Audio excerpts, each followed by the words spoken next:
విక్రమార్కుడి సింహాసనం. ధారాపురం అనే మహానగరానికి రాజు భోజరాజు. అతను గొప్ప పరాక్రమము కలవాడు. అంతటి సద్గుణవంతుడైన రాజు మరొకరు లేరని పేరు పొందాడు. అతన్ని భూలోక దేవేంద్రుడు అనేవారు. భోజరాజు మంత్రిపేరు నీతిమంతుడు. క్రూరమృగాల వల్ల ప్రజలకు కష్టనష్టాల గురించి విన్న భోజరాజు తన మంత్రి నీతిమంతుణ్ణి పిలిచి క్రూరమృగాల వేటకు వెళ్లటానికి అంతా సిద్ధం చేయమని చెప్పాడు. వేటకు కావలసిన అన్ని పరికరాలతో తగిన సైన్యంతో బయల్దేరాడు భోజరాజు నీతిమంతుడు. అడవిలో డప్పులు తప్పెట్లు వాయించారు సేవకులు. పుల్లులు, సింహాలు, ఎలుగుబంట్లు, పందులు లాంటి ఎన్నో జంతువులను సంహరించాడు రాజు. చుట్టుపక్కల ప్రజలంతా సంతోషంతో కానుకలు ఇచ్చి సాగనంపారు. రాజు తన పరివారంతో రాజధానికి తిరిగి వెళ్లసాగాడు. వాళ్లు ఓ చోట జొన్నచేను పక్కగా వెళుతున్నారు. అక్కడ మంచెపై కూర్చుని ఉన్న ఆ చేను యజమాని అయిన ఓ బ్రాహ్మణుడు వీళ్లను చూసి, రాజా, మీరు మీ సైన్యం ఎండనపడి వెళుతున్నారు. అలిసిపోయి ఉన్నారు. జొన్నచేను కంకులు తినడానికి సిద్ధంగా ఉన్నాయి. సందేహం లేకుండా అందరూ ఆ కంకులు తిని మీ ఆకలి తీర్చుకుని విశ్రాంతి తీసుకుని వెళ్ళండి. మీకు ఆతిథ్యం ఇవ్వటం నా కర్తవ్యం అంటూ ప్రార్థించాడు. రాజు ఆ బ్రాహ్మడి ఔదర్యానికి ఎంతో సంతోషించి ఆ కంకులు తిని ఆకలి తీర్చుకోమని తన పరివారంతో చెప్పాడు. రైతు కాసేపటి తర్వాత ఏదో పనిపై మంచెపై నుండి దిగివచ్చాడు. తన జొన్నచేనునంతా తినివేస్తున్న వారిని చూడగానే అతడికి దుఃఖం ముంచుకు వచ్చింది. సరాసరి రాజు వద్దకు వెళ్ళి, రాజా, ఇదేమిటి? ధర్మవంతుడివి అని నీకు పేరు. నీ పరివారం అన్యాయంగా నా చేనునంతా నాశనం చేస్తున్నారు. ఇది నీకెలా న్యాయంగా తోచింది? నేను పేదవాడిని, కష్టపడి జొన్నచేను పెంచుకున్నాను. ఇదే నా ఆధారం.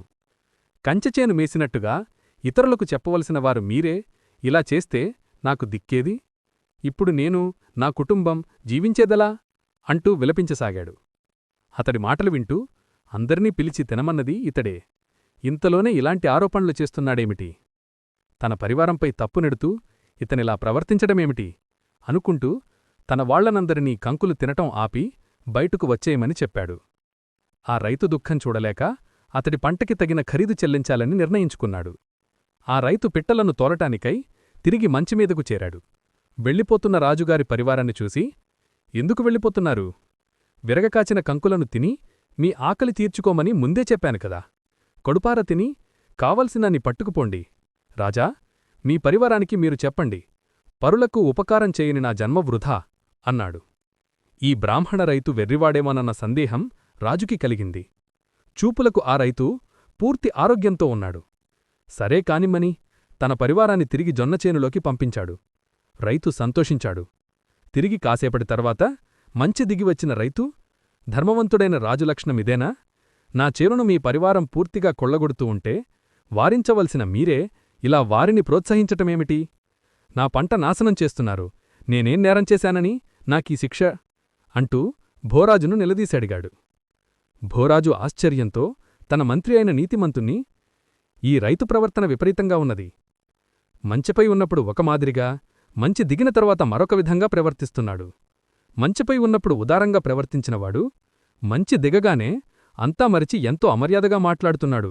ఎందుకిలా ప్రవర్తిస్తున్నాడు? అతనిలో ఈ మార్పు ఎందుకు కలుగుతున్నది? అంటూ అడిగాడు. దానికి సమాధానంగా మంత్రి, రాజా, ఇతని ఈ ప్రవర్తనకి కారణం తప్పకుండా ఆ మంచెయ్యే అనిపిస్తున్నది. మంచి దిగగానే అతనిలోని ఉదారత్వం పోయి సామాన్య రైతులా ప్రవర్తిస్తున్నాడు. ఆ మంచి ఉన్న స్థలాన్ని పరీక్షించిగాని ఆ మహిమ ఏమిటో చెప్పటం సాధ్యం పడదు అన్నాడు. రాజు వెంటనే బ్రాహ్మణితో, ఈ భూమిని నాకివ్వు. ప్రతిఫలంగా నీకు ఇలాంటి పొలాలు ఎన్నైనా కొనుక్కునేంత ధనమిస్తాను అని చెప్పాడు. ఆ బ్రాహ్మణ రైతుకు రాజుమాటలు ఎంతో సంతోషాన్ని కలిగించాయి.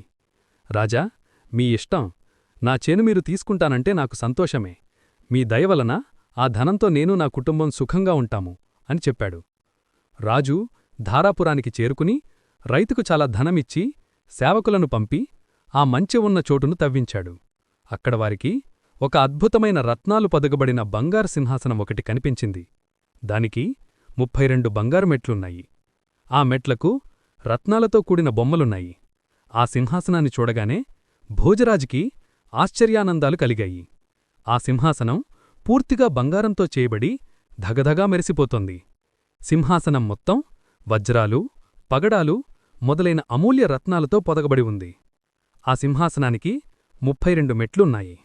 ఒక్కొక్క మెట్టుమీద ఒక సాలభంజిక అంటే ప్రతిమ ఉన్నది. ఆ సింహాసనాలు వర్ణించటానికి మాటలు చాలవు. ఇంత అద్భుత సింహాసనాన్ని అధిష్ఠించిన రాజు ఈ భూమినంతట్నీ ఏకచ్ఛద్రాధిపత్యంగా ఏలినవాడై ఉండాలి.